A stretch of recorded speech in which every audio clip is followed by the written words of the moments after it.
திரு அருண் அவர்கள் நூற்றுக்கணக்கான கோடி சொத்துக்களை சட்டவிரோதமாக சேர்த்திருக்கிறார். லஞ்சம் வாங்கி கோடிக்கணக்கில் பணத்தை அடித்து குவித்திருக்கிறார். திரு அருண் அவர்கள் மீதும் அவரது மனைவி திருமதி யமுனா தேவி ஐஆர்எஸ் அவர்கள் மீதும் அவர்கள் இருவருடைய சொத்து குவிப்பு வழக்கு தாக்கல் செய்ய வேண்டும் என்று இன்று லஞ்ச ஒழிப்புத்துறை அலுவலகத்திற்கு வந்து மனுவை அளித்துவிட்டு நான் இங்கே வந்திருக்கிறேன். இந்த வெங்கடேச பெருமாள் பிரைவேட் லிமிடெட் என்ற நிறுவனத்தில் அருண் மற்றும் யமுனா தேவி தம்பதியரின் 2 மகள்கள் சார்வியா அருண் மற்றும் இனியா அருண் 100% பங்கு வைத்துள்ள பங்குதாரர்களாக இருக்கிறார்கள். வெறும் 1 லட்சம் ரூபாய் முதலீட்டை கொண்ட இந்த நிறுவனம் 65 லட்சம் ரூபாய் நஷ்டத்தை சந்தித்துக் கொண்டிருக்கக்கூடிய இந்த நிறுவனத்திற்கு யாரோ சில தனியார்கள் 24 கோடி ரூபாய் கடன் கொடுத்துள்ளார்கள் என்று வருமான வரித்துறையில் சார்வியா அருண் மற்றும் இனியா அருண் ஆகிய 2 பேரும் கணக்கு தாக்கல் செய்துள்ளார்கள். போதுமான ஆதாரங்களை நான் லஞ்ச ஒழிப்புத்துறைக்கு கொடுத்திருக்கிறேன். தமிழக முதல்வர் அருண் மீதான புகார்களை விசாரிப்பதற்கு ஏற்கனவே உத்தரவிட்டிருக்கிறார் என்ற தகவலின் அடிப்படையில் தான் நான் இந்த புகாரை லஞ்ச ஒழிப்புத்துறையிலே இன்று அளித்தேன். ஆதாரம் இல்லாமல் நான் அருண் மீது எந்த குற்றச்சாட்டையும் சுமத்தவில்லை.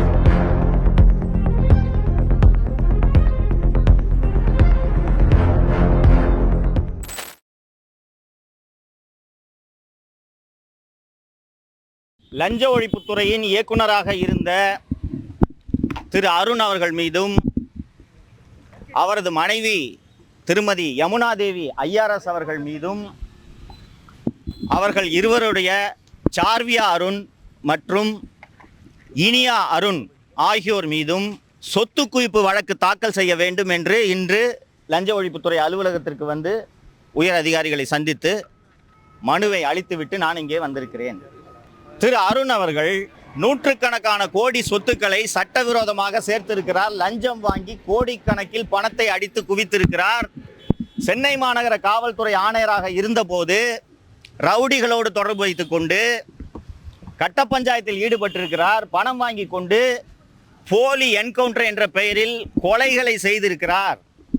அவர் மீது விசாரணை நடத்த வேண்டும் என்று நான் தொடர்ந்து கடந்த ஆட்சி இருந்த சமயத்தில் நான் வலியுறுத்தி வந்திருக்கிறேன். புதிய ஆட்சி வந்த பிறகும் அருண் மீது நடவடிக்கை எடுக்க வேண்டும் என்று நான் வலியுறுத்திய போதும் கூட திரு அருண் அவர்களையே லஞ்ச ஒழிப்புத்துறைக்கு இயக்குநராக நியமித்தது தமிழக வெற்றி கழக அரசு. திரு அருண் அவர்களை லஞ்ச ஒழிப்புத்துறை இயக்குநராக நியமித்ததை விட இந்த துறைக்கு மிகப்பெரிய அவமானம் என்பது ஏற்பட்டிருக்கவே முடியாது. எதை வைத்து திரு அருண் அவர்கள் மீது சொத்து குவிப்பு வழக்கு பதிவு செய்ய வேண்டும் என்று நீங்கள் கோரிக்கை விடுக்கிறீர்கள் என்று கேட்கலாம். வெங்கடேச பெருமாள் பிரைவேட் லிமிடெட் என்ற நிறுவனம் சென்னை மயிலாப்பூரில் இருந்து இயங்கி வருகிறது. இந்த வெங்கடேச பெருமாள் பிரைவேட் லிமிடெட் என்ற நிறுவனத்தில் சார்வியா அருண் மற்றும் இனியா அருண் ஆகிய அருண் மற்றும் யமுனா தேவி தம்பதியரின் 2 மகள்கள் 100% பங்கு வைத்துள்ள பங்குதாரர்களாக இருக்கிறார்கள். இந்த கம்பெனியின் ஒட்டுமொத்த முதலீடே 1 லட்சம் ரூபாய். ஆனால் இந்த நிறுவனம் 65 லட்சம் ரூபாயை நஷ்டமாக கணக்கு காட்டியிருக்கிறது.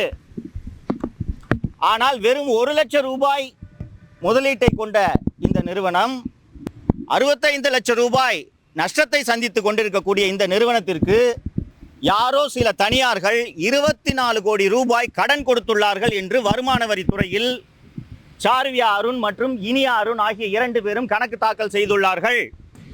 ஒரு கல்லூரி படிக்கும் பெண்ணையும் பள்ளியில் படிக்கும் பெண்ணையும் நம்பி எந்த வங்கியோ எந்த தனிநபரோ எப்படி 24 கோடி ரூபாயை கடனாக கொடுப்பார்கள் என்பது நாம் அத்தனை பேருக்கும் தெரியும். இந்த வெங்கடேச பெருமாள் பிரைவேட் லிமிடெட் போலவே 10க்கும் மேற்பட்ட நிறுவனங்களை திரு அருண் பினாமி பெயரில் நடத்தி கொண்டிருக்கிறார்.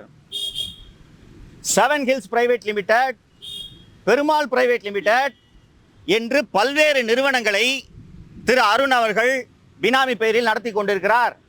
திரு அருண் மட்டும் சட்டவிரோதமாக லஞ்சம் வாங்கி இந்த சொத்துக்களை சேர்க்கவில்லை. ஐஆர்எஸ் அதிகாரியாக இருக்கக்கூடிய திரு அருண் அவர்களுடைய மனைவி யமுனா தேவி அவர்கள் மிக மிக முக்கியமான ஒரு பொறுப்பில் கடந்த சில ஆண்டுகளாக வேலை செய்து வருகிறார். சர்வதேச கடத்தலில் ஈடுபடுபவர்கள், சர்வதேச போதை மருந்து கடத்தலில் ஈடுபடுபவர்களின் சொத்துக்களை அந்தந்த துறைகள் பறிமுதல் செய்யும்.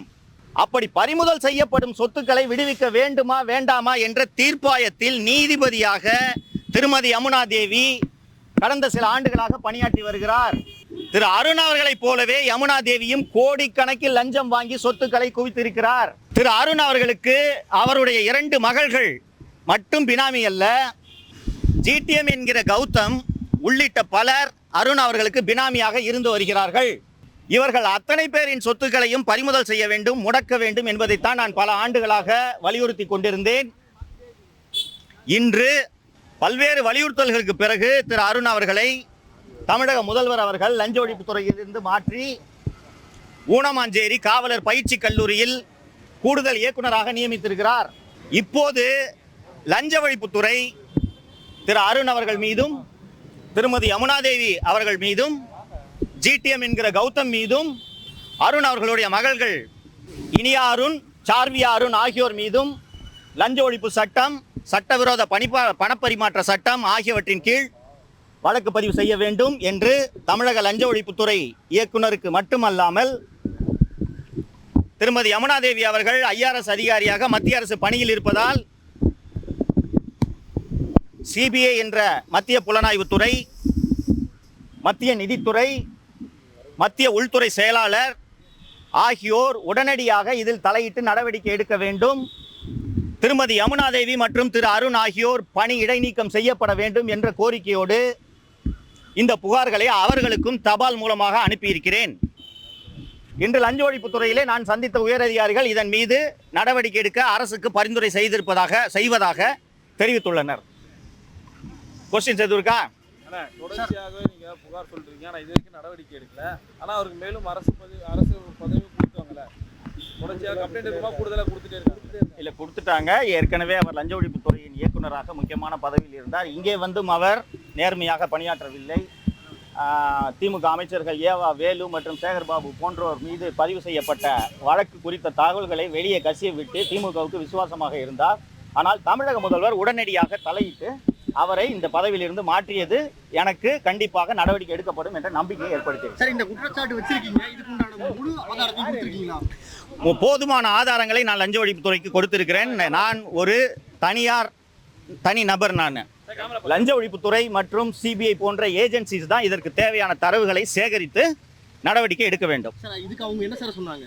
நாங்கள் இதை அரசுக்கு நடவடிக்கை எடுப்பதற்காக பரிந்துரைக்கிறோம் என்று சொன்னார்கள். தமிழக முதல்வர் அருண் மீதான புகார்களை விசாரிப்பதற்கு ஏற்கனவே உத்தரவிட்டிருக்கிறார் என்ற தகவலின் அடிப்படையில் தான் நான் இந்த புகாரை லஞ்ச ஒழிப்புத்துறையில இன்று அளித்தேன். சார், அருண் அவர்கள் மேல தொடர்ச்சியா நீங்க குற்றச்சாட்டு வச்சுட்டு வரீங்க. அவர் மூலமா உங்களுக்கு ஏதாச்சும் ஒரு இடைஞ்சல்கள் வருதா? என்னால் தான் அவருக்கு இனி இடைஞ்சல் வரும். அவர் எனக்கு இடைஞ்சல் கொடுத்த காலங்கள் எல்லாம் முடிந்து விட்டது. சார், உங்க மேல வழக்கு பதிவு பண்ணதால